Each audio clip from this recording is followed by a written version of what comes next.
it's in our blood, right? They only hire people that are creative, enthusiastic go-getters. And then for better, for worse, they give us the power to make things happen too. So it's everything's always progressing there, and it's just like you're in an environment just filled with creativity and ideas, and no one's putting them down. To have an employer stand behind you is just incredible. I don't know if you've heard, but we have a little bit of like an internal Dragon's Den kind of thing as well, where we have a web portal. We can submit if we happen to have any idea. We can submit it through that portal, and then they'll sit around a round table and determine if it's worth pursuing. Neither of these ideas even went through that process because of how quick everything was moving. It was more like a text message to the boss, and then it was going. But yeah, like they try to create an environment where it's possible to just grow and be progressive.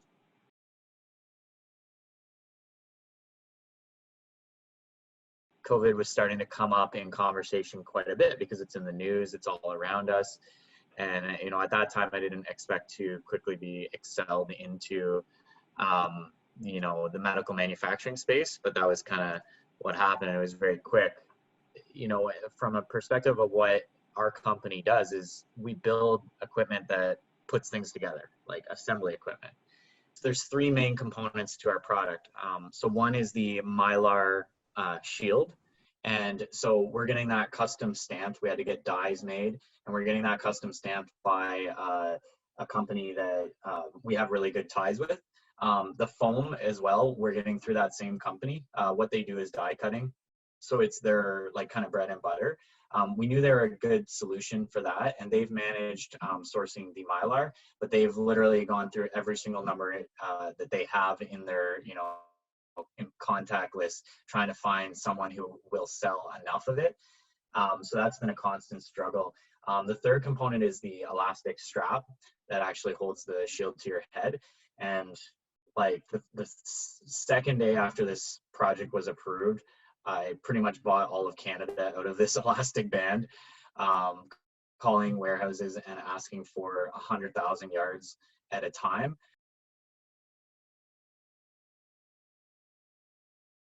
In addition to the sourcing, we are setting up an ERP system to track the inventory at the same time. We actually needed to build stations, like equipment, to actually weld these together. And so we started out on day one with two manual weld guns in these fixtures that were built like the first 2 days of the idea. By about the, I don't know, 7th day in, we put online one automated station, and the second automated station was being built. And so that second automated station, I think, came online this morning. So we're up to now 4 weld stations. And so the progression like of the assembly line is key, because we started out, our first day we made 1,000, our second day we made 2,500, our third day we made 3,500, the fourth day we made 4,000. And then that was pretty much where we hit our like maximum efficiency out of what we had. So the goal is just keep scaling.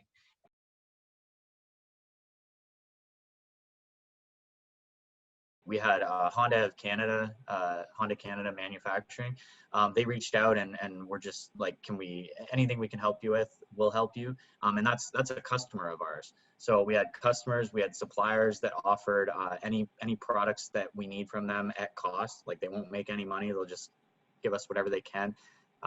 We had a lot of people from the community reaching out to join the initiative. So it wasn't just like within our company, it was like, you know, Canada Pride. The very first day of even like coming up with this idea, I called Royal RVH and Aurelia, and they were the first two to purchase the product. And so our demand got filled up just by the first 2 cold calls that we did. So the other big pivotal moment was on the 25th of March, we showed 2 local hospitals the prototypes. And literally by the next day, both the hospitals had approved it. And like a day after that, the purchase orders were submitted. And that was somewhere around the 7th day from like the first talk of the idea. By the 11th day, which was the Monday after that, we made our first 1,000. Talking with other distributors, and we're talking hundreds of thousands a month is what they're going to be needing.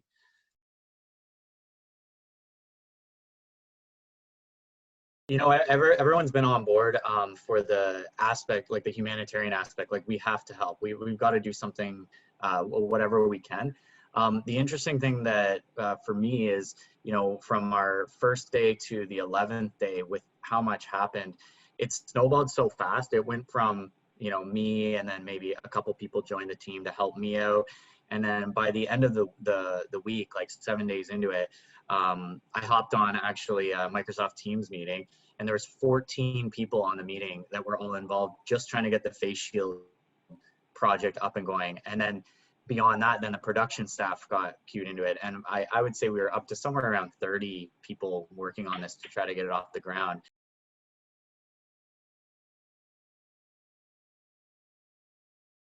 I think the one part of this whole thing that made it possible is the flexibility within our company.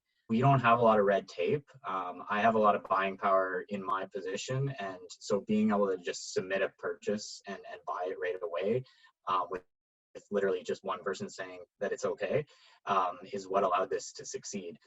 To go from an idea to a production line in 11 days was it was pretty drastic, and I think that the company structure is one of the things that benefited us most.